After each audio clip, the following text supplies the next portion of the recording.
Hi hello ನಮಸ್ತೆ, ನಾನು ನಿಮ್ಮ ನೀರಜ್. ಎಸ್, ಇವತ್ತು ಕನ್ನಡ ಫಿಲ್ಮಾಲಜಿಲಿ ಒಬ್ಬರು ಕಟ್ಟಪ್ಪ ಬಂದಿದ್ದಾರೆ. ಕನ್ನಡದ ಕಟ್ಟಪ್ಪ ಅಂತ ಅವ್ರನ್ನ ಕರಿಬೋದು. ಸೊ ನೀವೆಲ್ಲ ಬಾಹುಬಲಿ ಕಟ್ಟಪ್ಪ ನೋಡಿದ್ರಾ, ಇವರು ನಮ್ಮ ಕನ್ನಡದ Kattappa. Sir, welcome to the show. Mohan ಅಂತ ಸರ್, ಹೇಗಿದ್ದೀರಾ? ಆರಾಮ್, ಚೆನ್ನಾಗಿದ್ದೀನಿ ಸರ್. ನಿಮ್ಮ ಪೂರ್ಣ ಹೆಸರು ಸರ್? ಸರ್, ನನ್ನ ಪೂರ್ಣ ಹೆಸರು ಮೋಹನ್ ಅಂತ.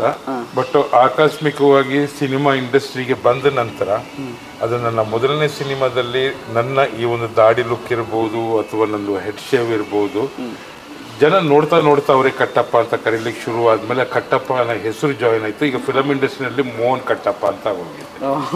ಮೋಹನ್ ಕಟ್ಟಪ್ಪ ಅಂತ, ಮೋಹನ್ ಕಟ್ಟಪ್ಪ, ಅದಕ್ಕೆ ಫುಲ್ ನೇಮ್ ಕೇಳ್ಬಿಟ್ಟಿದ್ದು ನಾನು. ಅದೇ ನಂದು ಮೋಹನ್. ಫುಲ್ ಶೇಪ್ ಇದೆ, full head shave sir. Okay. So ನೀವು ಹೆಂಗೆ ಈ ಒಂದು ಏಜ್ ಅಂತ ಆಗಿದೆ ಅಂತಲ್ಲ, ನೀವು ಒಂದು ತುಂಬ ಹೈಟ್ ಇದ್ದೀರಾ, ಎಲ್ಲ ಇದೆ ಅಂತ, ಹೆಂಗೆ ಇಂಡಸ್ಟ್ರಿಗೆ ಎಂಟ್ರಿ ಆಗಿದೆ, ಹೇಗೆ ಸರ್? ಸರ್, ಇಂಡಸ್ಟ್ರಿಗೆ ಎಂಟ್ರಿ ಆಗಿದ್ದು ಅದು ನನಗೂ ಆಕಸ್ಮಿಕ ಅಂದರೆ ಯಾವ ದೃಷ್ಟಿನಲ್ಲಿ ಅಂತ ಹೇಳಿದ್ರೆ, ನಾನೊಬ್ಬ ಒಂದು ಮಾರಾಟ ಪ್ರತಿನಿಧಿ ಅಂತ ಹೇಳ್ಬೋದು ಅಷ್ಟೇ. ಒಂದು 35 ವರ್ಷದಿಂದ ನನ್ನ ಕಾಲೇಜ್ ಗ್ರಾಜುಯೇಷನ್ ಆದ ನಂತರ ನಾನು ಸೇಲ್ಸ್ ಮ್ಯಾನ್ ಆಗಿ ಲಾಸ್ಟಲ್ಲಿ ಒಂದು ಕಂಪನಿಯ ಜನರಲ್ ಮ್ಯಾನೇಜರ್ ಆಗಿ ನಾನು ಒಂದು ಜಿಮ್ಗೆ ಹೋಗ್ತಿದ್ದೆ, ಸ್ವಲ್ಪ ಫಿಟ್ನೆಸ್ ಮೇಂಟೈನ್ ಮಾಡಲಿಕ್ಕೆ ಅಂತೇಳಿ. ನನ್ನ ಮಗನ ಜೊತೆ ಆಗಲಿ ಮಗಳ ಜೊತೆ ಆಗಲಿ ಹೋಗ್ತಿದ್ದೆ. ಬಟ್ ನನಗೂ ಗೊತ್ತಿರಲಿಲ್ಲ ಆ ಜಿಮ್ ಬಂದು ಸೆಲೆಬ್ರಿಟೀಸ್ ಜಿಮ್ ಆಗಿತ್ತದು. ಲೇಡೀಸ್ ಪಾನಿಪುರಿ ಕಿಟ್ಟಿ ಅಂತ ತಾವು ಕೇಳಿರ್ಬೋದು. Panipuri Kitty, muscle planet, correct. Muscle ಪ್ಲಾನೆಟಲ್ಲಿ ಅಲ್ಲಿ ಬಂದಾಗ ಅಲ್ಲಿ ವಯಸ್ಸಾದ ವ್ಯಕ್ತಿಗಳಲ್ಲಿ ನನಗನ್ಸುತ್ತೆ ನಾನೇ ಸೀನಿಯರ್ ಮೋಸ್ಟ್ ಅಲ್ಲಿ ಜಿಮ್ಮರ್ ಅಂತ ಕಾಣುತ್ತೆ. ಸೊ ಅಲ್ಲಿ ಬಂದಾಗ ತುಂಬ ಜನಗಳು ಇದ್ದರು. ತುಂಬ ಜನಗಳು ಅಂತ ಹೇಳಿದ್ರೆ, ಈಗ ತರುಣ್ ಸುಧೀರ್ ಸರ್ ಇರ್ಬೋದು, ಮತ್ತು ನಂದಕಿಶೋರ್ ಸರ್ ಇರ್ಬೋದು, ಅಥವಾ ಅಜಯ್ ರಾವ್ ಇರ್ಬೋದು, ನೆನಪಿನಲ್ಲಿ ಪ್ರೇಮ್ ಸರ್ ಇರ್ಬೋದು. ಒಂದು ಕಾಲದಲ್ಲಿ ದುನಿಯಾ ವಿಜಯ್ ಸರ್ ಅಲ್ಲಿಂದನೇ ಬಂದಿದಂತೆ. ಆಮೇಲೆ ನನಗೆ ಇತ್ತೀಚೆಗೆ ವಿನಯ್ ಬಿದ್ದಪ್ಪ ಅವರು ಕೂಡ ಅಲ್ಲಿ ಅವ್ರನ್ನ ಮೊದಲು ಭೇಟಿಯಾಗಿದ್ದು ನಾನು ಅವ್ರನ್ನ ಅಲ್ಲೇ. ಸೊ ಇಂಥ ಒಂದು ಸೆಲೆಬ್ರಿಟಿ ಜಿಮ್ ಅಂತ ನಾನು ಎಲ್ಲ ಮಕ್ಕಳ ಜೊತೆ ನಾನೊಬ್ಬ ವಯಸ್ಸಾದ ವ್ಯಕ್ತಿಯಾಗಿ ನಾನು ಅಲ್ಲಿ ಇದು ಹೋಗ್ತಿದ್ದೆ. ಬಟ್ ಒಂದು ದಿವಸ ಆಕಸ್ಮಿಕವಾಗಿ ತರುಣ್ ಸುಧೀರ್ ಕಣ್ಣಿಗೆ ನಾನು ಬಿದ್ದಾಗ ಅವರಲ್ಲಿ ಮಾರುತಿ ಗೌಡ ಅಂತ ನನ್ನ ಸ್ನೇಹಿತರಿದ್ದಾರೆ ಅಲ್ಲಿ. ಸೊ ಅವರನ್ನ ವಿಚಾರಿಸಿ ಅನಂತರ ನನ್ನ ಅವ್ರ ಆಫೀಸಿಗೆ ಕರೆಸ್ಕೊಂಡು ಈ ಥರ ಒಂದು ಸನ್ನಿವೇಶನ ಎಕ್ಸ್ಪ್ಲೈನ್ ಮಾಡಿದ್ರು. ಬಟ್ ನನಗೂ ಆಶ್ಚರ್ಯ ಆಯಿತು, ಈ ವಯಸ್ಸಲ್ಲಿ ಈ ಅವಕಾಶ ಒಂದು ಚಿಕ್ಕ ವಯಸ್ಸಲ್ಲಿ ಸಿಕ್ಕಿದ್ದಿದ್ರೆ ಅದು ನನಗೇನೋ ಆಗಿರೋದೇನೋ. ಬಟ್ ಯಾಕೆ ಇದನ್ನು ನಿಮ್ಗೆ ಇಂಟ್ರೆಸ್ಟ್ ಅಂತ ಹೇಳಿದ್ರೆ, ನೀರಜ್ ಸರ್, ನಾನು ಹೇಳಬೇಕು ಅಂದರೆ ಇದೊಂದು ಸಮಾಜಕ್ಕೆ ಅಂತ ನಾನು ಹೇಳೋದು. ಮತ್ತು ಎಲ್ಲ ಯಂಗ್ ಜನ್ರೇಷನ್ ನಿಮ್ಮ ಮೈಂಡಲ್ಲೂ ಇರುತ್ತೆ ಮತ್ತು ಪ್ರತಿಯೊಬ್ಬರ ಮೈಂಡಲ್ಲೂ ಇರುತ್ತೆ. ನಮ್ಮ ದೇಶದಲ್ಲಿ ನಾನು ಕಂಡಾಗ, ಯಾಕೆಂದರೆ ನಾನು ದೇಶ ಸುತ್ತಿರೋನಾಗಿರೋದ್ರಿಂದ ಇಂಡಿಯಾದಲ್ಲಿ ಆಲ್ಮೋಸ್ಟ್ ಆಲ್ ನಾರ್ತ್ ಈಸ್ಟ್ ಬಿಟ್ಟು ಅಂದರೆ ಮೇಘಾಲಯ, ಮಿಜೋರಾಂ, ನಾಗಾಲ್ಯಾಂಡ್ ಬಿಟ್ಟು ಎಲ್ಲ ಊರು ಸುತ್ತಿದ್ದೀನಿ. ನೋಡಿದಾಗ ಈ ಯಂಗ್ ಜನರೇಷನ್ ಮೈಂಡಲ್ಲಿ ಒಂದು 3 ತುಂಬ ಅವರು ಆಯ್ಕೆ ಮಾಡ್ಕೊಳ್ತಾರೆ. ಯಾಕೆಂದರೆ ಇತ್ತೀಚೆಗೆ ಜನರಿಗೆ ದುಡ್ಡು ಬೇಕಾಗಿಲ್ಲ, ದುಡ್ಡು ಮಾಡಲಿಕ್ಕೆ ಅವ್ರಿಗೆ ಗೊತ್ತಾಗೋಗಿದೆ. ಹೆಸರಿಗೋಸ್ಕರ ಹೋರಾಟ ಮಾಡ್ತಾ ಇರ್ತಾರೆ. ನನ್ನ ಜೀವನದಲ್ಲಿ ಒಂದು ಹೆಸರು ಮಾಡಬೇಕು ಅಂತ ಸುಮಾರು ಉದಾಹರಣೆ ಇದೆ. ಅದರಲ್ಲಿ 3 ಇಂಡಸ್ಟ್ರಿ ಇದೆ. ಒಂದು ಪಾಲಿಟಿಕ್ಸಲ್ಲಿ ನೀವು ಬರಬೇಕು, ಪಾಲಿಟಿಕ್ಸ್ ಬರಲಿಕ್ಕೆ ನಮ್ಮ ಹತ್ರ ಅಂತ ಒಂದು ಬ್ಯಾಕ್ಗ್ರೌಂಡ್ ಇಲ್ಲ. ಎರಡನೇದು ಇಲ್ಲಾಂದರೆ ಇಂಡಿಯನ್ ಕ್ರಿಕೆಟ್ ಪ್ಲೇಯರ್ ಆಗಬೇಕು, ನೀವು ಒಂದು 3 IPL ಆಟ ಆಡ್ತು ಅಂದರೆ ಸಾಕು, ಇವರ ಸೆಲೆಬ್ರಿಟಿ ಕೋಟ್ಯಾಂತರ ಹಣ ಬಂತು. ಮೂರನೇದು ಸಿನಿಮಾ ಇಂಡಸ್ಟ್ರಿನಲ್ಲಿನೂ ಕಾಂಪಿಟೇಷನ್ ಇದೆ, ಅದೃಷ್ಟ ಬೇಕು. ಒಂದು ಸರಿ ಕ್ಲಿಕ್ ಆಯಿತು ಅಂತ ಹೇಳಿದ್ರೆ ಅದೆಲ್ಲೋ ಹೋಗುತ್ತೆ. ಬಟ್ ನನಗೆ ಈ ಅವಕಾಶ ಮುಪ್ಪಾದ ಮೇಲೆ ಸಿಕ್ಕಿದ ನಂತರ ಎಲ್ಲರೂ ಕಟ್ಟಪ್ಪ ಅಂತ ಕರಿಬೇಕಾದ್ರೆ ನನಗೇನು ಅನ್ನಿಸ್ತು, ಸತ್ಯರಾಜ್ ಅವರೇ ಕಟ್ಟಪ್ಪ ಅಂತೇಳಿ ಆ ಬಾಹುಬಲಿನಲ್ಲಿ ಫೇಮಸ್ ಆದಾಗ ನಾನು ಥಿಯೇಟರ್ಸಿಂದ ಬರ್ಬೇಕಾದ್ರೆ ನೀವು ಕಟ್ಟಪ್ಪ ಥರ ಕಾಣ್ತೀರಾ ಅಂತ. ನಾನು ಹೈವೇಸ್ನಲ್ಲಿ ಹೋಗ್ಬೇಕಾದ್ರೆ, ರೆಸ್ಟೋರೆಂಟ್ಸ್ಗೆ ಹೋದರೆ, ಮಾಲ್ಸ್ಗೆ ಹೋದರೆ, ವೈಫ್ ಜೊತೆ ಹೋಗ್ಬೇಕಾದ್ರೆ. ಸೊ ನಿಮ್ಮ ಬಾಹುಬಲಿ ಬಂದಮೇಲೆ ಪ್ಲಸ್ ಆಯಿತು ಅಂತಾರೆ. ಬಾಹುಬಲಿಗಿಂತ ಮೊದಲೇ ಗಡ್ಡ ಇದ್ರು ಕೂಡ ರಿಲೀಸ್ ಆದ ನಂತರ ಜನ ಅಲ್ಲಿಗೆ ಹೋಲಿಸ್ಲಿಕ್ಕೆ ಶುರು ಮಾಡಿದ್ರು, ಅಲ್ಲಿ ಅವ್ರ ಜೊತೆ ಹೋಲಿಸ್ಲಿಕ್ಕೆ ಶುರು ಮಾಡಿದ್ರು. ಸೊ ಇದನ್ನು ದರ್ಶನ್ ಸರ್ ಅಷ್ಟೇ ಫಸ್ಟು ನನ್ನ ಭೇಟಿ ಮಾಡಿದಾಗ ದೇವರಾಜ್ ಸರ್ದು ಫಾರ್ಮ್ ಹೌಸ್ ಇತ್ತು, ಅಲ್ಲಿ ಮಾಡಿದಾಗ ಅವರು ಓಪನ್ ಆಗಿ ಸಾವಿರಾರು ಜನ ಕ್ರೌಡ್ ಎದುರುಗಡೆ ಬಂದು ಕಟ್ಟಪ್ಪ ಅವರೇ ಅಂತ ಕರೀಲಿಕ್ಕೆ ಶುರು ಮಾಡಿದ್ರು. ಅವರು ದೋ is my good well wisher, god father, friend, ಪ್ರತಿಯೊಂದು ಅವರು ನನಗೆ ಅವರೇ. ಮತ್ತು ತರುಣ್ ಸುಧೀರ್ ನನ್ನ ಗುರುಗಳು, ಅದನ್ನು ಹೇಳಲಿಕ್ಕೆ ನಾನು ಇಷ್ಟಪಡ್ತೀನಿ. ಅವರು ನನ್ನ ಗುರುಗಳು. ಯಾಕೆಂದರೆ ಇಂಡಸ್ಟ್ರಿನಲ್ಲಿ ಇವತ್ತು ನಾನು ಏನಾದ್ರು ಬೆಳೀತಾ ಇದ್ದೀನಿ, ಸುಮಾರು ಒಂದು ಪತ್ರಿಕೆಗಳಲ್ಲಿ ನನ್ನ ಬಗ್ಗೆ ಆರ್ಟಿಕಲ್ ಬರ್ತಾ ಇದೆ, ಇಂಟರ್ವ್ಯೂಸ್ ಬರ್ತಾ ಇದ್ದಕ್ಕೆ ಇದಕ್ಕೆಲ್ಲ ದಾರಿ ತೋರಿಸ್ಬೇಕಾದ್ರೆ ಒಬ್ಬರು ಗುರು ಇರ್ತಾರೆ. ಅವರು ವಯಸ್ಸಲ್ಲಿ ಚಿಕ್ಕವರಾದರೂ ಕೂಡ ಗುರುಗೆ ವಯಸ್ಸಿನ ಇತಿಮಿತಿ ಇರಲ್ಲ, ಪ್ರತಿಯೊಬ್ಬರನ್ನು ಕಲಿಯೋದು ಇದಿರುತ್ತೆ. ಅವರಿಗೆ ಏಜ್ ಲಿಮಿಟ್ಸ್ ಇವತ್ತು ತರುಣ್ ಸುಧೀರ್ ಅವ್ರನ್ನ ತುಂಬ ನೆನೆಸ್ಕೊಳ್ತೀನಿ. ಸೊ ಇವಾಗ ನೆಕ್ಸ್ಟು ಯಾವ್ಯಾವ ಮೂವೀಸ್ ಎಲ್ಲ ಬರ್ತಾ ಇದೆ ನಾನು ತುಂಬ ಹೆಮ್ಮೆಯಿಂದ ಹೇಳ್ಕೊಳ್ತೀನಿ. Only because of him. ಅವರಿಂದ ನಾನು ಹೆಂಗಿತ್ತು ನೀವು ಫಸ್ಟು ರಾಬರ್ಟ್ ಸಿನಿಮಾನೇ ಫಸ್ಟು ಡೆಬ್ಯೂ ಸಿನಿಮಾ ನಿಮಗೆ ಹೆಂಗಿತ್ತು ಎಕ್ಸ್ಪೀರಿಯನ್ಸ್ ಆ್ಯಕ್ಟಿಂಗ್ದು? ಯಾಕಂದರೆ ಆ್ಯಕ್ಟಿಂಗ್ ಬಗ್ಗೆ ಏನೂ ಗೊತ್ತಿಲ್ಲ ಅಂದ್ಕೊಂಡು ಹೋಗಿದಾಗ ಹೆಂಗಿತ್ತು ಸರ್?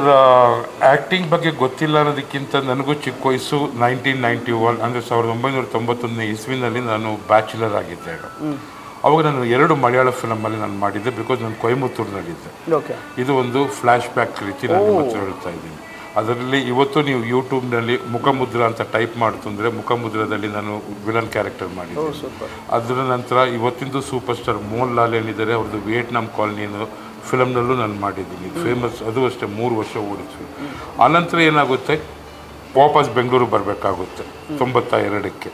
93ನೇ ಇಸ್ವಿಗೆ ಮದುವೆ ಆದ ನಂತರ ಏನಾಗುತ್ತೆ, ಕಮಿಟ್ಮೆಂಟ್ ಶುರುವಾಗುತ್ತೆ. ಇದು ನಾನು ಜೀವನದಲ್ಲಿ ಏನೇ ಸಾಧನೆ ಮಾಡಬೇಕಿತ್ತು ಅಂದರೆ ಮದುವೆಗೆ ಮೊದಲು ಮಾಡಿ, ಇಲ್ಲ ಅಂದರೆ ಮದುವೆ ಆದ ನಂತರ ಮಾಡ್ಬೋದು, ಬಟ್ ಕಮಿಟ್ ಆಗಿರ್ಬೇಕು. ಲೈಫ್ ಪಾರ್ಟ್ನರ್ ಕರೆಕ್ಟಾಗಿ ಸಪೋರ್ಟ್ ಮಾಡಲಿಲ್ಲ ಅಂದರೂ ಕೂಡ ನೀವು ರೆಬಲ್ ಆಗಿ ಮಾಡಲೇಬೇಕಾಗುತ್ತೆ. ಯಾಕಂದರೆ ಸಾಧನೆ ಅಂತ ಬಂದಾಗ ಹೆಂಡತಿ ಸೆಕೆಂಡ್ ಬರುತ್ತೆ. ಯಾಕಂದರೆ ನನಗೆ profession is my first wife, passion is my first wife. ಯಾಕಂದರೆ ನನ್ನ ಒಂದು ಇದರ ಮೇಲೆ ನಂತರ ತಾನೇ ಅಲ್ಲಿ ಹೆಂಡತಿ ಬೇಕು ಜೀವನದಲ್ಲಿ. ಬಟ್ ಎಲ್ಲ ಹೆಂಡತಿನೂ ಹೋಗಿ ನೀವು ಇದನ್ನೇ ಮಾಡಿ 2 ಲಕ್ಷ 3 ಲಕ್ಷ ಸಂಬಳ ತಗೊಳ್ತಾರವ್ರು ಬಂದು ಇಲ್ಲಿ ಯಾಕೆ ಅಲ್ದಾಡ್ತಾ ಇದ್ದೀರಾ ಅಂತ ಕೇಳಬೇಕಾದ್ರೆ ಪ್ಯಾಷನ್ಗೂ ಪ್ರೊಫೆಷನ್ಗೂ ತುಂಬ ವ್ಯತ್ಯಾಸ ಇದೆ ಸರ್. ಸೊ ಆ ದೃಷ್ಟಿಯಿಂದ ನಾನೇನು ಮಾಡಿದೆ, ಈ ವಯಸ್ಸಲ್ಲಾದರೂ ಕೂಡ ಮಕ್ಕಳು ಒಂದು ಹಂತಕ್ಕೆ ಬಂದುಬಿಟ್ಟಿದ್ರು. ಮಗನೂ ಒಂದು ಸಣ್ಣ ಉದ್ಯೋಗ, ಅವನದು ಪಾಕೆಟ್ ಮನಿ ದುಡಿಯೋ ಸ್ಟೇಜಿಗೆ ಬಂದಿದ್ದ ಮಗಳು. ಅವಾಗ ನನಗೆ ಧೈರ್ಯ ಬಂತು, ಈಗ ನಿಮ್ಮ ಕಾಲ ಮೇಲೆ ನೀವು ಬೆಳೀರಿ, ಒಂದನೇ ಏಣಿ ಹಚ್ಚಿದ್ದೀನಿ, ಇನ್ನು ಮಿಕ್ಕಿದ್ದು. ಯಾಕಂದರೆ ನಾನು ಬೆಳೆದಿರೋದು ಅದೇ ರೀತಿ. ಈಗ ನನಗೂ ಇನ್ನೊಂದು ವಿಷಯ ಹೇಳಲಿಕ್ಕೆ ಇಷ್ಟಪಡ್ತೀನಿ. ಯಾವತ್ತು ಒಂದು ಎಕ್ಸಾಂಪಲ್ಸ್ ನಾನು ಯಂಗ್ ಜನ್ರೇಷನ್ಗೆ ಕೊಡೋದೇನು ಅಂತ ಹೇಳಿದಾಗ, ಅಥವಾ ನನ್ನ ಏಜ್ವರೆಗೂ ನಾನು ಕೊಡೋದು, 50 ಆದ ತಕ್ಷಣವೇ ನೀವು ಯಾವುದಾದ್ರು ಪಾರ್ಕ್ ಹೋಗಿ ಮತ್ತು ವಾಕಿಂಗ್ ಹೋಗಿ ನಮ್ಮದೆಲ್ಲ ಮುಗೀತು. ಇನ್ನೇನು ಮಕ್ಕಳು ಮದುವೆ ಆಗೇ ಆಗ್ತಾರೆ. ಎಕ್ಸಾಕ್ಟ್ಲಿ. ಓಕೆ, ಅವ್ರವ್ರ ಕ್ಯಾರಿಯರ್ ನೋಡ್ತಾರೆ. ಈಗ ಎಲ್ಲರೂ ಸ್ಮಾರ್ಟ್ ಇದ್ದಾರೆ. ಅಪ್ಪನಿಗಿಂತ ಮಕ್ಕಳು ತುಂಬ ಸ್ಮಾರ್ಟ್ ಇರ್ತಾರೆ. ಈಗ ಅಪ್ಪದಿರು ನಾವು ಸ್ಮಾರ್ಟ್ ಆಗಬೇಕಷ್ಟೇ. ಸುಮಾರು ಅಪ್ಪದಿರು ಏನು ಮಾಡ್ತಾರೆ ಅಂದರೆ ಸೋ ಕಾಲ್ಡ್ ಡ್ಯಾಡ್ಸ್, ನಂದು ಎಲ್ಲ ಇದಾದ ನಂತರ ನನ್ನ ಜವಾಬ್ದಾರಿ ಮುಗೀತು, ಇನ್ನು ನಾನು ಯಾವತ್ತಿರುತ್ತೆ. ಬಟ್ ಅಲ್ಲಿ ಹೋಗೋದ್ರೊಳಗಡೆ ಒಂದು ಪ್ರಯತ್ನ ಪಡ್ಬೋದಲ್ವ, ಅಲ್ಲಿ ಮೇಲ್ಗಡೆ ಹೋಗೋದ್ರಲ್ಲೊಂದು ಪ್ರಯತ್ನ ಪಡ್ಬೋದಲ್ಲ. ಇವತ್ತು ಇಷ್ಟು ಜನ ಈ ಜನರೇಷನ್ KFC ರೆಸ್ಟೋರೆಂಟ್ಗೆ ಹೋಗ್ತಾರೆ, ಮ್ಯಾಕ್ಡೊನಾಲ್ಡ್ಸ್ಗೆ ಹೋಗ್ತಾರೆ, ಪಿಜ್ಜಾ ಹಟ್ಗೆ ಹೋಗ್ತಾರೆ, ಡೊಮಿನೋಸ್ಗೆ ಹೋಗ್ತಾರೆ. ಬಟ್ KFC ಫೌಂಡರು 65ನೇ ವಯಸ್ಸಲ್ಲಿ ಸಕ್ಸಸ್ ಆಗಬೇಕಾದ್ರೆ ಎಷ್ಟು ಫೇಲ್ಯೂರ್ನ ಕಂಡಿರ್ಬೋದು. ಅವ್ರು ಕೈ ಬಿಟ್ಟಿದ್ರೆ ಇವತ್ತು KFC ಇಲ್ಲ. ಆಗ ಅವ್ರನ್ನೆಲ್ಲ ಅಂಥ ಉದಾಹರಣೆಗಳು ಇಟ್ಕೊಂಡಾಗ ನಾವುಗಳು ಮುಟ್ಟಾಳ್ರ ಥರ ಬಂದು ಟೈಮ್ ವೇಸ್ಟ್ ಮಾಡೋದ್ರಲ್ಲಿ ಅರ್ಥ ಇಲ್ಲ. ಒಂದೇ ದೃಷ್ಟಿಯಿಂದ ನಾನು ಇದೊಂದು ಟ್ರೈ ಕೊಟ್ಟಿರೋದು ದೇವದಯದಿಂದ ನಂದು ಟೇಕ್ ಆಫ್ ಈ ಏಜಲ್ಲಿ ಇದೆ. ಬಟ್ ಅದೊಂದು ಖುಷಿ ವಿಚಾರ ಏನು ಅಂದರೆ ರಾಬರ್ಟ್ ಸಿನಿಮಾನೇ ಅಂತ ದೊಡ್ಡ ಸಿನಿಮಾ, ಅದು ದೊಡ್ಡವ್ರ ಜೊತೆ, ಅದು ಡಿ ಬಾಸ್ ಜೊತೆ. ಸರ್ ಅದು ಮಾಡಬೇಕಾದ್ರೆ ನನಗೆ ಭಯ ಇತ್ತು. ನಾನು ತರುಣ್ ಸುಧೀರ್ ಅವ್ರ ಹತ್ರ ಹೇಳಿದ್ದೆ, ಸರ್ ನನಗೆ ಈ ಥರ ಕ್ಯಾಮ್ರಾ ಫೇಸ್ ಮಾಡಿ ತುಂಬ ವರ್ಷ ಆಗಿದೆ, ಬಟ್ ಅನುಭವ ಇಲ್ಲ ಆ್ಯಕ್ಟಿಂಗ್ ಇಲ್ಲ. ಯಾಕಂದರೆ ನಾನು excuse me, I am sorry. But ಇನ್ನೂ ಒಂದು ಉದಾಹರಣೆ ಇದೆ ನೀರಜ್ ಸರ್. ನಾವು ಸೇಲ್ಸ್ಮೆನ್ ವೃತ್ತಿನಲ್ಲಿ ಮಾರ್ಕೆಟಿಂಗ್ ಅವ್ರು ಆಗಿರೋದ್ರಿಂದ ಅದು ಒಂದು ನಟನೆಯ ರೀತಿಯೇ. ಅದು ಒಂದು ನಟನೆಯ ರೀತಿ. ನಾನೊಂದು ಕಸ್ಟಮರ್ ಎದುರುಗಡೆ ಕುಳಿತು ಅವ್ರ ಹತ್ರ ಒಂದು ಪ್ರೆಸೆಂಟೇಷನ್ ಕೊಟ್ಟು ನನ್ನ ಒಂದು ಪ್ರಾಡಕ್ಟ್ನ ಅವ್ರಿಗೆ ಮಾರಾಟ ಮಾಡಬೇಕು ಅಂತ ಹೇಳಿದ್ರೆ, ಸಿನಿಮಾದಲ್ಲಿ ರೀಶಾಟ್ ಇರುತ್ತೆ, ಟೇಕ್ 4 ಬೇಕಾದ್ರೆ ತಗೊಳ್ಬೋದು. ಬಟ್ ಇಲ್ಲಿ 1 ಶಾಟಲ್ಲಿ ನಾನು ಕ್ಲಿಯರ್ ಮಾಡಬೇಕಾಗುತ್ತೆ. ಇಲ್ಲಿ there is no second shot. Dialogue change ಮಾಡೋಕ್ಕಾಗಲ್ಲ, ಮತ್ತೆ ಡೈಲಾಗ್ ಚೇಂಜ್ ಮಾಡೋಕ್ಕಾಗಲ್ಲ. ಸೊ ಆ ರೀತಿ ಇದರಲ್ಲಿ ಕಾನ್ಫಿಡೆನ್ಸ್ ಲೆವೆಲ್ ಜಾಸ್ತಿ ಇತ್ತು ನನಗೆ. ಒಂದು ಬೇಸ್ ಕೊಟ್ಟರೆ ಸಾಕು, ನಾನು ತೋರಿಸ್ತೀನಿ ಅನ್ನೊಂದು ಕಾನ್ಫಿಡೆನ್ಸ್ ಇತ್ತು. ಬಟ್ಟು ನಿಂತ್ಕೊಳ್ತಾ ಇದ್ದಿದ್ದೇ ದೊಡ್ಡ ಆನೆ ಎದುರುಗಡೆ, ದಟ್ ಈಸ್ ದರ್ಶನ್ ಸರ್. ನಾನು ಅದೊಂದು ಭಯ ಇತ್ತು. ಅವ್ರದ್ದು ನೇಚರ್ ಬಗ್ಗೆ ಚೆನ್ನಾಗಿ ಗೊತ್ತಿತ್ತು. ಅವ್ರದ್ದು ಪರ್ಸನಲಿ ಮೀಟ್ ಮಾಡಿದ್ರ ಸರ್? ಪರ್ಸನಲಿ ಅಂತ ಹೇಳಿದ್ರೆ ಅವ್ರ ಮನೆ ಹತ್ರ ನಾನು ಸೀನಿಯರ್ ಮೋಸ್ಟ್ ಅಭಿಮಾನಿ ಅಂದರೆ ನಾನೇ ಅಂತ ಕಾಣುತ್ತೆ. ಅಷ್ಟು ಸರಿ ಅವ್ರ ಮನೆ ಹತ್ರ ರಾಜರಾಜೇಶ್ವರಿ ನಗರದಲ್ಲಿ. ಅವ್ರ ಗನ್ಮನ್ ಇರ್ಬೋದು, ಅಥವಾ ಅವ್ರದ್ದು ಪರ್ಸ್ನಲ್ ಡ್ರೈವರಿಂದ ಹಿಡಿದು ಸೆಕ್ರೆಟರಿ ಲಕ್ಷ್ಮಣಿಂದ ಹಿಡಿದು ಪ್ರತಿಯೊಬ್ಬರು ಅಷ್ಟೇ. ನಾನು ಹೋದರೆ ಮೆಸೇಜ್ ತಿಳಿಸ್ಬೋದು ಸರ್. ಅವ್ರನ್ನ ಹುಡ್ಕೊಂಡು ಟಿ ನರಸೀಪುರಕ್ಕೆ ಹೋಗ್ತಿದ್ದೆ, ಅವ್ರ ಫಾರ್ಮ್ ಹೌಸ್ಗೆ ಹುಡ್ಕೊಂಡು. ಅವ್ರು before in the sense Robert film ಆದ ನಂತರ ಹಾಫ್ ಶೂಟ್ ಆಗಿತ್ತು, ಆನಂತರ ಇನ್ನೂ ಬ್ಯಾಲೆನ್ಸ್ ಇತ್ತು, ರಿಲೀಸ್ ಆಗಿರಲಿಲ್ಲ, ಕೋವಿಡ್ ಟೈಮಲ್ಲಿ ನಾನು ಹೇಳ್ತಾ ಇರೋದು. ಸಂದೇಶ್ ಪ್ರಿನ್ಸ್ ಮೈಸೂರದ ಒಂದು ರೆಗ್ಯುಲರ್ ಹೋಟೆಲ್ ಅಂತ ಗೊತ್ತಿರೋದ್ರಿಂದ ನಾನು ಆ ಹೋಟೆಲಲ್ಲಿ ಚೆಕ್ ಇನ್ ಆಗ್ತಾ ಇದ್ದಿದ್ದೆ ಅವ್ರಿಗೋಸ್ಕರ. ಯಾಕೆಂದರೆ ನಾನಿಲ್ಲಿ ಉಳ್ಕೊಂಡಾಗ ಇಲ್ಲ, ನಾನು ಲಾಬಿನಲ್ಲಿ ಕುಳಿತುಕೊಂಡು ನಾನು ಕಸ್ಟಮರಲ್ಲಿ ಅಲ್ಲಿ ದರ್ಶನ್ ಸರು ಕೇಳುವಾಗಿಲ್ಲ ಯಾಕೆ ಬಂದೆ ಅಂತ. ಸೊ ಆ ಥರ ಕ್ರೇಜ್ ಇತ್ತು. ಆ ಥರ ಕ್ರೇಜ್ ಅಂತ ಹೇಳಿದ್ರೆ ನನಗೊಂದು ಪ್ರಾಮಿಸ್ ಇವತ್ತು ಮಾಡಿದ್ದಾರೆ, ಬಟ್ ಅಲ್ಲಿ ಕಾಟೇರ ಆದ ನಂತರ ಇಮಿಡಿಯೇಟಾಗಿ ರಿಮೈಂಡ್ ಮಾಡ್ತೀನಿ. ಅವರು ನನಗೆ ಎಂಥ ಒಂದು ಡೌನ್ ಟು ಅರ್ತ್ ಪರ್ಸನ್ ಅಂತ ಹೇಳಿದ್ರೆ, ಈ ಸೂಪರ್ ಸ್ಟಾರ್ಗಳಾಗಲಿ ಇದಾಗಲಿ ಸುಮಾರು ಸಿನಿಮಾ ಇಂಡಸ್ಟ್ರಿನಲ್ಲಿ ಅವರು ಕನ್ನಡಿಗರಿಗೆ ಪ್ರೋತ್ಸಾಹಿಸಬೇಕು ಅಂತ ಅವ್ರದ್ದೊಂದು ಸ್ಟೇಟ್ಮೆಂಟ್ಸ್ಗಳನ್ನ ನೋಡ್ತಾ ಇದ್ದೆ. ಆಮೇಲೆ ನನ್ನ ಮೊದಲನೇ ದಿವಸನೇ ಅವ್ರು ನನ್ನ ರಿಸೀವ್ ಮಾಡ್ಕೊಂಡಿದ್ದು ಇನ್ನೂ ಕಣ್ಣಿಗೆ ಕಟ್ಟದಾಗಿದೆ. ಶೇಕ್ ಹ್ಯಾಂಡ್ ಮಾಡಿ ವಿನೋದ್ ಪ್ರಭಾಕರ್ ಸರ್ ಇದ್ದಾರೆ, ಅವರಿದ್ದಾರೆ, ದೇವರಾಜ್ ಸರ್ ಇದ್ದಾರೆ, ಎಲ್ಲರ ಎದುರುಗಡೆನೂ ಅಷ್ಟೇ. ನಮಗೆ ಕ್ಯಾರವಾನ್ ಇದ್ದರೂ ಕೂಡ ನೀವೇ ಕಲ್ಲೋಗಿ ಕುಳಿತುಕೊಳ್ತೀರ, ನಮ್ಮ ಜೊತೆ ಬಂದು ಕೂತ್ಕೊಳ್ಳಿ ಅಂತೇಳಿ ನನ್ನಂಥ ಒಂದು LKG ಸ್ಟೂಡೆಂಟ್ನ ಕರೆದಾಗ ಆ ಮನುಷ್ಯನ ದೊಡ್ಡ ಗುಣ ಇದೆ. ಯಾಕಂದರೆ ಆ ಮನುಷ್ಯನ ವ್ಯಕ್ತಿತ್ವ ಎಷ್ಟು ಜಾಸ್ತಿ ಇರುತ್ತಲ್ಲ ಅಷ್ಟು ನಾವು ಕಮ್ಮಿ ಆಗ್ತಾ ಹೋಗ್ತೀವಿ. ಸೊ ಅವತ್ತು ಫಿದಾ ಆಗಿದ್ದು ಇದುವರೆಗೂ ಅವ್ರನ್ನ ಇದು ಮಾಡಿ, ಬಟ್ ಪದೇ ಪದೇ ಹೋಗಿ ಡಿಸ್ಟರ್ಬ್ ಮಾಡೋದು ಬೇಡ. ಇಲ್ಲಾಂದರೆ ಹೈವೇಸ್ನಲ್ಲೂ ಸುಮಾರು ಸರಿ ಅವ್ರನ್ನ ಮೀಟ್ ಮಾಡೋದು. ಯಾಕಂದರೆ ಮಂಡ್ಯದಲ್ಲಿ ಅಮರಾವತಿ ಹೋಟೆಲ್ ಇದೆ, ಅಮರಾವತಿ ಹೋಟೆಲಲ್ಲಿ ಅವ್ರ ಕಾರ್ ಸ್ಟಾಪ್ ಆಗೇ ಆಗುತ್ತೆ. ಈಗ ಹೈವೇ ಬೇರೆ ಆಗಿರೋದ್ರಿಂದ ಇವಾಗಿಲ್ಲ. ಮೊದಲು ಬಂದು ಅಮರಾವತಿನಲ್ಲಿ ಚಂದ್ರಶೇಖರ್ ಅಂತ ಓನರ್ ಹೆಸರು, ಐ ನೋ ಹಿಮ್ ಪರ್ಸ್ನಲಿ. ಅಲ್ಲಿ ಅವ್ರ ಹತ್ರ ಅಲ್ಲಿ ಒಂದು ಸ್ಟಾಪ್ ಕೊಟ್ಟು ಹೋಗುತ್ತೆ. ಅಲ್ಲಿ ಬಂದು ಅವ್ರನ್ನ ಸೆಕ್ಯೂರಿಟಿನ ಕೇಳ್ಕೊಂಡು ಹೋಗ್ತಿತ್ತು, ಬಾಸ್ ಹೋದ್ರ ಇಲ್ಲ ಬರ್ತಾರ, ಪುನಃ ಯಾವಾಗ ಈ ಕಡೆ ಬರ್ತಾರೆ, ಇನ್ಫಾರ್ಮೇಷನ್ಸ್ ಅಷ್ಟು ಕಲೆಕ್ಟ್ ಮಾಡ್ತಾ ಇದ್ದು ಸರ್. ಸೊ ಈ ರೀತಿ ಮತ್ತೆ ಆ್ಯಕ್ಟಿಂಗ್ ಮಾಡಬೇಕಾದ್ರೂ ಅಷ್ಟೇ ಬೆನ್ನು ತಟ್ತಾ ಇದ್ರು. ತಪ್ಪಾದರೂ ಕೂಡ ರೀಟೇಕ್ ಅಂದರೂ ಕೂಡ ನೋ ಪ್ರಾಬ್ಲಮ್, ರೀಟೇಕ್. ಸುಧಾ ಅವರು ಇವರು ಕ್ಯಾಮ್ರಾಮನ್ ಹೆಸರು ಸುಧಾಕರ್ ಅಂತ, ಸುಧಾ ಅಂತ ಕರೀತಾ ಇದ್ರು. ಆಮೇಲೆ ತರುಣ ಹೀಗೆ ಮಾಡಿಬಿಡು ಹಾಗೆ. But he use to have so much of grip on the team. ಒಂದು ಜೂನಿಯರ್ ಆರ್ಟಿಸ್ಟ್ ತುಂಬ ಒಂದು ಕೇರ್ ತಗೊಳ್ಳೋಂಥ ವ್ಯಕ್ತಿತ್ವ ಅವರು. ಓಕೆ, ಈ ರಾಬರ್ಟ್ ಆದಮೇಲೆ ಯಾವ್ಯಾವ ಸಿನಿಮಾಗಳು ಮಾಡಿದ್ರು ಸರ್? ರಾಬರ್ಟ್ ಆದ ನಂತರ ನನಗೇನಾಯಿತು, ಫಿಲಮ್ಮು ನೋಡಿದ ನಂತರ ಅದು ನಂದು ಕ್ಯಾರೆಕ್ಟರು ಇಂಟರ್ವೆಲ್ ಆದ ನಂತರ ಬರೋದ್ರಿಂದ ನನ್ನ ಗುರ್ತಿಡ್ತಾ ಇದ್ದಿದ್ದು ಫಿಲಮ್ ಎಂಡ್ ಆದ ಇದರಲ್ಲಿ. ನಾನು ಇಂಟರ್ವೆಲ್ ಹೊರಗಡೆ ಬಂದರು ಇವನು ಯಾರು ಅಂತ. ಯಾಕಂದರೆ ರಾಬರ್ಟ್ನಲ್ಲಿ ದರ್ಶನ್ ಸರ್ದು ಫಸ್ಟ್ ಹಾಫೇ ಬೇರೆ ರೀತಿ ಕ್ಯಾರೆಕ್ಟರು, ಸೆಕೆಂಡ್ ಹಾಫ್ ಬೇರೆ. ಆ ಲಾಸ್ಟಲ್ಲಿ ನಾನು ವಾಪಸ್ಸು ಬರಬೇಕಾದ್ರೆ ಜನ ಕೇಳ್ತಾಯಿದ್ರು, ಸರ್ ನೀವು ಇದರಲ್ಲಿ ಮಾಡಿದ್ದೀರಲ್ವ ಅಂತ. ಆಗ ನನಗೆ ತುಂಬ ಅಟ್ಲೀಸ್ಟ್ ಇಷ್ಟು ಜನ ನಾನು ರೆಕಗ್ನೈಸ್ ಮಾಡಲಿಕ್ಕೆ ಶುರು ಮಾಡಿದ್ದೇನೆ. ಆಮೇಲೆ ಬರ್ತಾ ಬರ್ತಾ ಕೆಲವೊಂದು ಚಾನಲ್ಸು ಅದನ್ನು ಇದು ಕ್ಯಾರಿ ಮಾಡಿದಾಗ ಒಂದು ಇವರು ಕಟ್ಟಪ್ಪ ಅಂತ ಕರೀತಾ ಇದ್ರಲ್ಲ ದರ್ಶನ್ ಸರ್, ಕನ್ನಡದ ಕಟ್ಟಪ್ಪ ಅನ್ನೋದೇನಾಗೋಯ್ತು, ಅದು ಮನೆ ಮಾತಾಗೋಯ್ತು. ಇವತ್ತು ನನ್ನ ಕ್ಲೈಂಟ್ಸ್ಗಳು ಅಷ್ಟೇ, ಮೊದಲು ಮೋಹನ್ ಅಂತ ಕರಿತಿದ್ದು, mister Mohan how are you ಅಂತ ಕೇಳ್ತಿದ್ದವರು mister Kattappa how are you ಅಂತ ಹೇಳ್ತಾರೆ. ಅಂದರೆ ಅವ್ರಿಗೂ ಒಂದು ಕನ್ನಡ ಸಿನಿಮಾ ನೋಡದೇ ಇರೋ ವ್ಯಕ್ತಿಗಳು ಬಾಯಲ್ಲೂ ಕಟ್ಟಪ್ಪ ಅಂತ ಬರ್ಲಿಕ್ಕೆ ಶುರು. ಸೊ ಆ ಒಂದು ಇಂಪ್ಯಾಕ್ಟ್ ಆದ ನಂತರ ಕೆಲವೊಂದು ಫಿಲಮ್, ಫಾರ್ ಎಕ್ಸಾಂಪಲ್ ಬಂದೂಕು, ಅದೊಂದು ಫಿಲಮ್ ಬಂದು ಈಗ ಇನ್ನೇನು ನೆಕ್ಸ್ಟು 2024 ಏಪ್ರಿಲಲ್ಲಿ ರಿಲೀಸ್ ಆಗ್ತದೆ. It's A new team complete ಎಲ್ಲ ಇದಾಗಿದೆ. ಅದರಲ್ಲಿ ನಂದು ಒಂದು ಮೇನ್ ನೆಗೆಟಿವ್ ಕ್ಯಾರೆಕ್ಟರೇ. ನಾನಂತೂ ನೆಗೆಟಿವ್ ಕ್ಯಾರೆಕ್ಟರೇ ಮಾಡಬೇಕು ಅಂತ ಇಷ್ಟ ಇದೆ. ನಿಮ್ಮ ಫೇವ್ರೇಟ್ ಆ್ಯಕ್ಟರ್ ಅಂತ ಸರ್? ಫೇವ್ರೇಟ್ ಆ್ಯಕ್ಟರ್ಸ್ ಅಂತ ಹೇಳಿದ್ರೆ ವಿಲನಲ್ಲಿ ರವಿಶಂಕರ್ ಸರ್ ಪಕ್ಕದಲ್ಲಿ ನಾನು, ಯಾಕೆಂದರೆ ಅವ್ರು ರೈಟ್ ಹ್ಯಾಂಡಾಗಿ ಮಾಡಿರೋದು. ಬಟ್ ಅವ್ರನ್ನ ನೋಡಿ ಕಲೀಲಿಕ್ಕಂತೂ ಆಗಲ್ಲ ನನ್ನ ಕೈಯಲ್ಲಿ. ಯಾಕೆಂದರೆ ಅದೊಂದು ರಾಕ್ಷಸ ದೈತ್ಯ ಅದೊಂದು. ತಮಿಳಲ್ಲಿ ಆದರೆ Vijay Sethupathi negative character present ಇದರಲ್ಲಿ. ಮತ್ತು ಇನ್ನೊಬ್ಬರು SJ ಸೂರ್ಯ ಅಂತ ಒಂದು ಕ್ಯಾರೆಕ್ಟರ್ ಇದೆ. ಸೂರ್ಯ ಅಂದರೆ ನಾಟ್ ದ ಹೀರೋ, ಇನ್ನೊಂದು ಸೂರ್ಯ ಅಂತ. ಯಾಕಂದರೆ ಅವ್ರ ಡೈಲಾಗ್ ಡೆಲಿವರೀಸು, ಎಕ್ಸ್ಪ್ರೆಷನ್ಸು ಮತ್ತು ನೆಗೆಟಿವ್ ಕ್ಯಾರೆಕ್ಟರ್ಸ್ಗೆ ಹೇಳಿ ಮಾಡಿಸಿದ್ದು ಇದಿರುತ್ತೆ. ಯಾಕಂದರೆ ಈ ವಿಲನ್ ಅಂತ ಹೇಳಿದಾಗ ಬರೀ ಆರ್ಭಟ ಮಾತ್ರ ಅಲ್ಲ ನೀರಜ್ ಸರ್. ಕಣ್ಣನ್ನು ಕೆಂಪು ಮಾಡೋದಾಗಲಿ, ಮುಖಕ್ಕೆ ರೆಡ್ ಲೈಟ್ ಬಿಡೋದಾಗಲಿ, ಯಾರನ್ನಾದ್ರೂ ಏನಾದ್ರು ಮಾಡಬೇಕಾದ್ರೆ ನನಗೆ ರಘುವರನ್ ನನಗೆ ತುಂಬ ಇಷ್ಟ. ಅವ್ರು ಇವತ್ತಿಲ್ಲ. ಆ ರಘುವರನ ಒಂದು ಕ್ಯಾರೆಕ್ಟರ್ ಹೇಗೆ ಅಂತ ಹೇಳಿದ್ರೆ ಕಣ್ಣಲ್ಲೇ ಯಾರನ್ನಾದ್ರೂ ಕೊಲೆ ಮಾಡೋಂಥ ಒಂದು ಶಕ್ತಿ ಇರೋಂಥ ವ್ಯಕ್ತಿ ಅದು. ಪರ್ಸನಾಲಿಟಿ ಆ ಥರ ಇಲ್ಲ ಅಂದರೂ ಲುಕ್ಸಲ್ಲಿ ಮತ್ತು ಯಾರನ್ನಾದ್ರೆ ನಮ್ಮವ್ರು ಅವನಿಗೆ ಯಾರಿಗಾದ್ರೆ ಅವನಿಗೆ ಹಿಂಸೆ ಕೊಡಬೇಕು, ಕೊಲೆ ಮಾಡಬೇಕು ಅಂತ ಹೇಳಿದ್ರೆ ಅವನಿಗೊಂದು ರಾಕ್ಷಸ ಪ್ರವೃತ್ತಿ ಬರುತ್ತೆ. ಬಟ್ ನಕ್ಕೊಂಡೇ ಶೂಟ್ ಮಾಡ್ತಾ ಇದ್ದ ವ್ಯಕ್ತಿ ಆ ಮನುಷ್ಯ, ಅಂದರೆ ಅವ್ರದ್ದು ಕ್ಯಾರೆಕ್ಟರ್ ಅಷ್ಟೇ. ಸೊ ಅದೇ ರೀತಿ ಒಂದು ವಿಚಿತ್ರವಾಗಿದೆ. ಫಾರ್ ಎಕ್ಸಾಂಪಲ್ ನಾನಾ Patekar is also A great. So ಆ ಒಂದು ಇದರಲ್ಲಿ ಬರಬೇಕು. ಈಗ ಹೀರೋಸ್ ಆದ್ರು, ಈಗ ಪುಷ್ಪ ಫಿಲಮ್ ಈಗ ಲೇಟೆಸ್ಟ್ ಆಗಿ ನೀವು ನೋಡ್ರಿ, ಅದ್ರಲ್ಲಿ ಎಷ್ಟೋ ಜನ ಡಾನ್ಗಳಿದ್ದಾರೆ. ಬಟ್ ಆ ಡಾನ್ಗಳದ್ದು ಡಾನ್ ಆಗಿರೋದೇ ಅದರಲ್ಲಿ ಬಂದು ಅಲ್ಲು ಅರ್ಜುನ್. ಯಾಕಂದ್ರೆ ಅದು ಸ್ಟಾರ್ಟಿಂಗ್ ಇಂದ ಎಂಡಿಂಗ್ ವರೆಗೆ ಪಕ್ಕಾ ನೆಗೆಟಿವ್ ಕ್ಯಾರೆಕ್ಟರು, ಮತ್ತೆ ಸಿಂಪಲ್ ಕ್ಯಾಶುವಲ್ ಡೈಲಾಗ್ಗಳು. ಅದರಲ್ಲಿ ಎಲ್ಲೂ ಅವರು ಕೋಪ ಅನ್ನೋದೇ ಕಾಣೋದಿಲ್ವಲ್ಲ. ನೀವು ಫಸ್ಟ್ ಇಂದ ಎಂಡ್ವರೆಗೆ ನೋಡಿ, ಆ ಕೋಪನ ವ್ಯಕ್ತಪಡಿಸೋ ರೀತಿನೇ ಬೇರೆ ಇರುತ್ತೆ.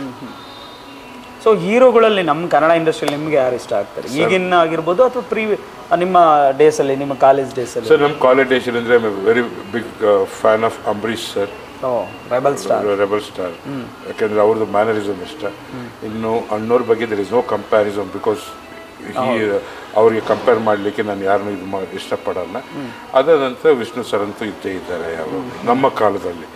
ಇತ್ತೀಚಿನದು ಲೇಟೆಸ್ಟ್ ಟ್ರೆಂಡಲ್ಲಿ ನಾನು ನೋಡಬೇಕಾದ್ರೆ ನಾನು ಮೂವೀಸ್ ನೋಡ್ತಾ ಇರ್ತೀನಿ ಮತ್ತು ರಿವ್ಯೂಸ್ ನೋಡ್ತಾ ಇರ್ತೀನಿ. ದರ್ಶನ್ ಸರ್ದು ಮ್ಯಾನರಿಸಮ್ ಇರ್ಬೋದು ಅಥವಾ ಅವ್ರದ್ದೊಂದು ನೇಚರಿಂದ ಬಂದು, ನಾನು ಯಾವುದೇ ಊರಿಗೆ ಹೋಗಿ ನಾನು ದರ್ಶನ್ ಸರ್ ಜೊತೆ ಮಾಡಿದ್ದೀನಿ ಅಂತ ಗೊತ್ತಾಯಿತು ಅಂದರೆ, ಆ ಹೋಟೆಲ್ ಕ್ಲೀನರ್ ಹುಡುಗ ಬಂದು ಸೆಲ್ಫಿ ತಗೊಂಡು ಹೋಗ್ತಾನೆ ಅಂತ ಹೇಳಿದ್ರೆ, ದರ್ಶನ್ ಸರ್ ಎಂಥ ಹೆಸರು ಪಡೆದಿದ್ದಾರೆ ಅಂತೇಳಿ ನಾರ್ತ್ ಕರ್ನಾಟಕದಲ್ಲಿರ್ಬೋದು, ಮಂಗಳೂರಲ್ಲಿರ್ಬೋದು, ಒಂದು ಸಣ್ಣ ರೆಸ್ಟೋರೆಂಟ್ಗೆ ಹೋಗಿ, ಬಾರ್ಗೆ ಹೋಗಿ, ಅಥವಾ ಒಂದು ಬಸ್ ಸ್ಟ್ಯಾಂಡಲ್ಲಿ ಯಾರು ಸಿಕ್ಕಿದಾಗ ಅದು ಹೀಗೆ ಬರುತ್ತೆ. ಮತ್ತು ಸುದೀಪ್ ಸರ್ದು ಇದೊಂದು ಅವ್ರದ್ದೊಂದು ಸ್ಟೈಲಿಶು ಇದರಲ್ಲಿ ಅವ್ರನ್ನ ಇಷ್ಟಪಡ್ತೀನಿ. ಯಾಕಂದರೆ he cannot be Darshan sir cannot be Sudeep actually. They got a different nature actually. ಇನ್ನು ಕಷ್ಟಪಟ್ಟು ಬಂದಿರೋದ್ರಲ್ಲಿ ದುನಿಯಾ ವಿಜಯ್ ಅವರು ಇದ್ದಾರೆ ಆ್ಯಕ್ಚುಲಿ. ಯಾಕಂದರೆ ಹಾರ್ಡ್ ವರ್ಕಿಂದ ಬಂದವರಿಗೆ ಒಂದು ಸ್ಪೆಷಲ್ ಗೌರವ ಇರುತ್ತೆ ಸರ್. ಯಾಕಂದರೆ ಸುದೀಪ್ ಸರ್ ಹಾರ್ಡ್ ವರ್ಕಿಂದ ಬಂದಿಲ್ಲ ಅಂತಲ್ಲ. ನಾನು ಸುದೀಪ್ ಸರ್ದು ನಾನು ಫಸ್ಟು ಫಿಲಮ್ ತಾಯವ್ವ ಅನ್ನೋದು ಒಂದು ಪೋಸ್ಟರ್ ನೋಡಿದೆ. ಸತ್ಯವಾಗ್ಲೂ ಹೇಳ್ತೀನಿ, ಸುದೀಪ್ ಸರ್ ಏನಾದ್ರು ವಿಡಿಯೋ ನೋಡಿದ್ರೆ ದಯವಿಟ್ಟು ಕ್ಷಮಿಸಿ. ಇವರೆಲ್ಲ ಯಾಕೆ ಹೀರೋ ಆಗಿ ಬರ್ತಾರೆ ಅಂತ ಆಗೋದು. ಮತ್ತು ಯಾಕಂದರೆ ಫುಲ್ಲು ಶೇವ್ ಇದಾಗಿ. ಆಮೇಲೆ ಸ್ಪರ್ಶ ಫಿಲಮು ಅಷ್ಟೇ, ಎಲ್ಲ ತುಂಬ ಚೆನ್ನಾಗಿ. ನಾನು ನೋಡಲೇ ಇಲ್ಲ, ಬಟ್ ಅವ್ರು ಇಷ್ಟಪಟ್ಟಿದ್ದು ಹುಚ್ಚ ಫಿಲಮ್ನಲ್ಲಿ ಇಷ್ಟಪಟ್ಟೆ ಅಷ್ಟೇ. ಈ ಮನುಷ್ಯನ ಹತ್ರ ಸ್ಟಫ್ ಇದೆ ಅಂತ. ಒಂದು ಹೀರೋ ಆಗಲಿ, ವಿಲನ್ ಆಗಲಿ, ಕಾಮಿಡಿಯನ್ ಆಗಲಿ, ಯಾವುದೇ ಕ್ಯಾರೆಕ್ಟರ್ ಆಗಲಿ, ಅವ್ರ ಹತ್ರ ಆ ಸ್ಟಫ್ ಇರಬೇಕು. ಸ್ಟಫ್ ಇದ್ರೆ okay, is the third person.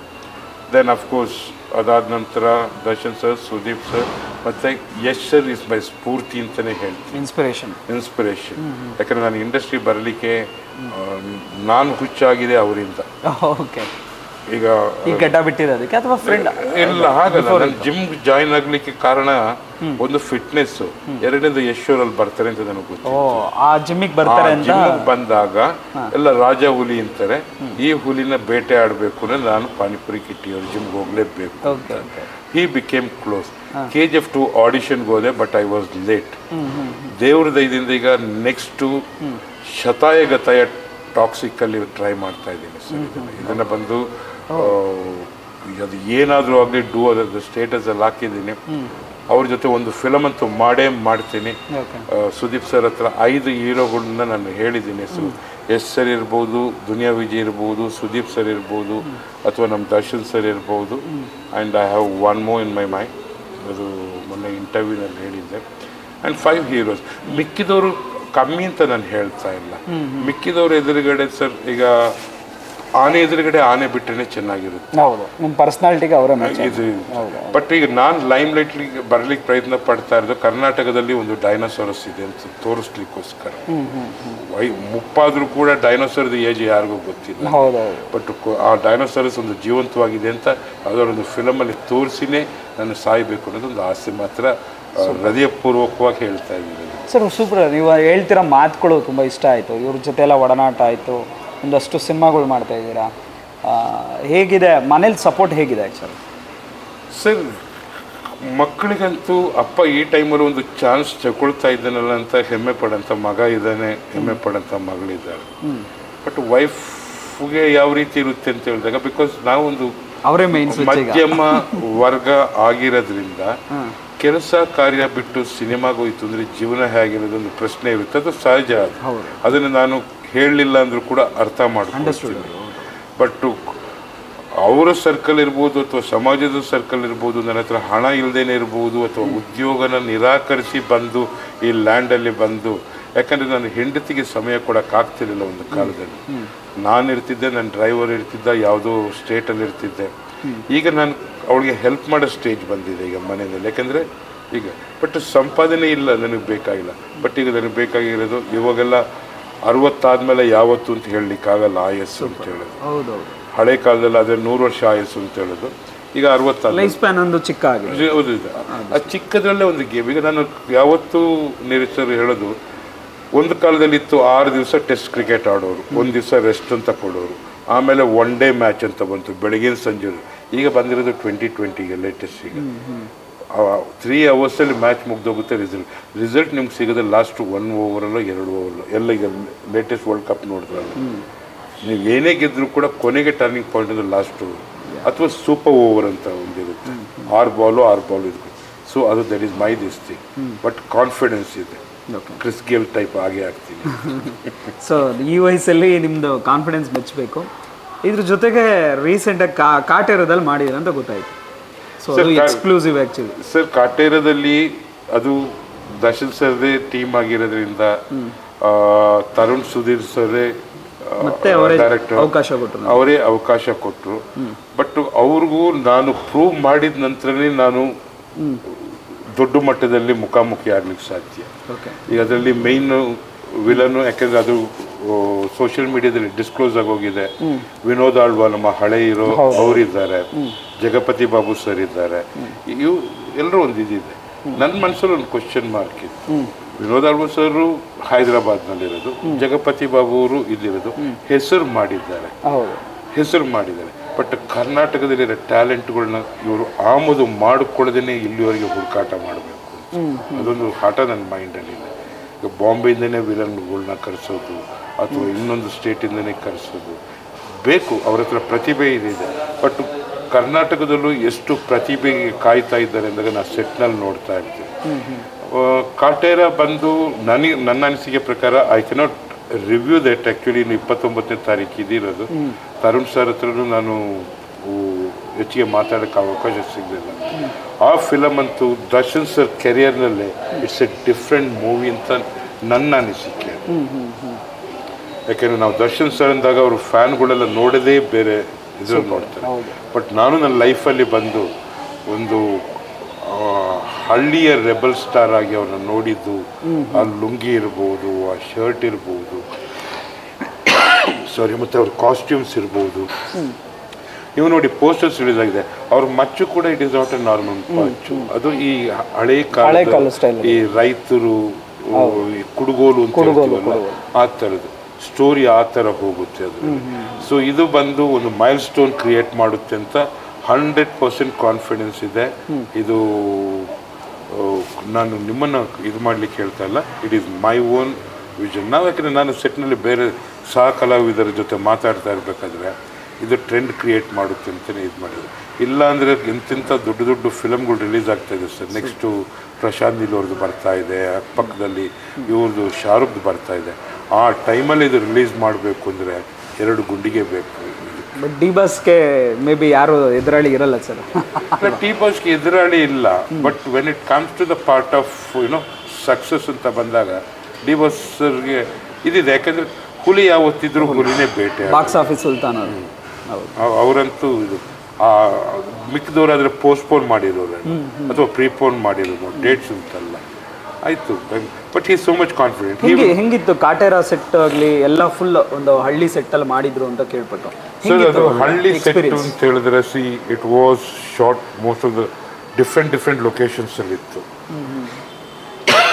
ಸಾರಿ, ನಮಗೆ ರಾಮೋಜಿರಾವ್ ಸಿಟಿನಲ್ಲಿತ್ತು ಸರ್ ಇದು.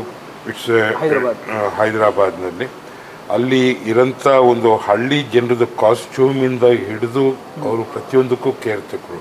ಅವರು ಚಪ್ಪಲಿ ಹಳ್ಳಿಯವರು ಆಗಿನ ಕಾಲದಲ್ಲಿ ಏನಾಗ್ತಿದ್ರು ಅದನ್ನೇ ಇದು ಮಾಡೋರು, ಡ್ರೆಸ್ಸಿಂದ ಇದು. ಮತ್ತು ಇಲ್ಲಿ ನಮ್ಮ ಬ್ಯಾಂಗ್ಳೂರಲ್ಲಿ ಕನಕ್ಪುರ್ ರೋಡಲ್ಲೇ ಇರ್ಬೋದು, ಅದು ಅಲ್ಲಿಯೂ ಹಾಕಿ ಸೆಟ್ಟು ಅಥವಾ ಇನ್ನೊಂದು ಯಾಕಂದರೆ ಎಲ್ಲ ಪೋಸ್ಟರ್ಸ್ ರಿಲೀಸ್ ಆಗಿರೋದ್ರಿಂದ ಹೇಳ್ತಾ ಇದ್ದೀನಿ. ಆ ದೇವಸ್ಥಾನದ ಸೆಟ್ಟು ಸಮೇತ ಬ್ಯೂಟಿಫುಲ್ ಇದಾಗಿತ್ತು. ಮತ್ತು ನಮ್ಮ ಕಾಸ್ಟ್ಯೂಮಲ್ಲಿ ಒಂದು ಚೈನಿಂದ ಹಿಡಿದು ಕಿವಿ ಓಲೆಯಿಂದ ಹಿಡಿದು ಪ್ರತಿಯೊಂದು ಮಿಸ್ ಆಗ್ತಿರಲಿಲ್ಲ. ಯಾಕಂದರೆ it was a huge mass team actually. ಈ ಸಲ ಒಂದು ಎಕ್ಸ್ಪೀರಿಯನ್ಸ್ಡ್ ನಟನ ಆಗಿ 2ನೇ ಸಿನಿಮಾದಲ್ಲಿ ಅವ್ರ ಜೊತೆ ಡಿ ಬಾಸ್ ಜೊತೆ ಮಾಡಿದ್ರು. ಏನಂದ್ರು D boss? Sir, D boss ಬರ್ತಾರೆ, ಅವ್ರದ್ದು ಸ್ಟೈಲ್ ಏನು ಅಂತ ಹೇಳಿದಾಗ ಸೆಟ್ ಎಲ್ಲ ರೆಡಿ ಆದ ತಕ್ಷಣ ಅವ್ರದ್ದು is got is personal caravan. ಅವ್ರ ಕಾರ್ಸ್ ಗೊತ್ತೇ ಇದೆ ನಿಮಗೆ, ಅದು ಹೈದರಾಬಾದ್ವರೆಗೂ ಬಂದಿರುತ್ತೆ. ಬಂದ ನಂತರ ಸೆಟ್ಟಿಗೆ ಬಂದಾಗ ನಾವು ಮೊದಲೇ ಪ್ರಿಪೇರ್ ಆಗಿ ನಮ್ಮ ಪೊಸಿಷನ್ಸ್ ತಗೊಂಡಿರ್ತೀವಿ. ಬಂದಾಗ ನಾವಿರೋ ಸ್ಥಳಕ್ಕೆ ಬಂದು ಶೇಕ್ ಹ್ಯಾಂಡ್ ಮಾಡಿ ಹೋಗ್ತೇವೆ ಸರ್. ನಾವಿರೋ ಸ್ಥಳಕ್ಕೆ ನಾವು ಹೋಗಿ ವಿಶ್ ಮಾಡೋಣ ಅಂತ ಆಸೆ ಇರುತ್ತೆ. ಬಟ್ ತರುಣ್ ಅವರು ಕ್ಯಾಮ್ರಾಮನ್ನು ನಮಗೆ ಪೊಸಿಷನ್ ಹಾಕ್ಬಿಟ್ರಿ ಅಂತ ಒಂದು ಕ್ವಶನ್ ಬಂದ್ಬಿಟ್ಟು, ಸೊ ಅಂಥ ದೊಡ್ಡ ಸ್ಟಾರ್ ನಮ್ಮ ಪೊಸಿಷನ್ ಬಂದ್ಬಿಟ್ಟು ಎಲ್ಲರಿಗೂ ವಿಶ್ ಮಾಡಿ ತಿಂಡಿ ಆಯ್ತಾ ಅದು ಇದು ಅಂತ ಮಾಡಿ ಹೇಳಿ ಹೋಗ್ಬೇಕಾದ್ರೆ ನಮ್ಗೇನು ಅನಿಸುತ್ತೆ, ನಾವು ಅವ್ರ ಪರಿಸ್ಥಿತಿಯಲ್ಲಿ ಇದ್ದಿದ್ರೆ ಮಾಡ್ತೇನೆ ಖಂಡಿತ ಅವ್ರ ಬಗ್ಗೆ ಹೇಳಿ ವರ್ಣನೆ ಮಾಡಬೇಕು ಅಂದರೆ ನನ್ನನ್ನು ಬುಕ್ ಬರೀಬೇಕಾಗುತ್ತೆ.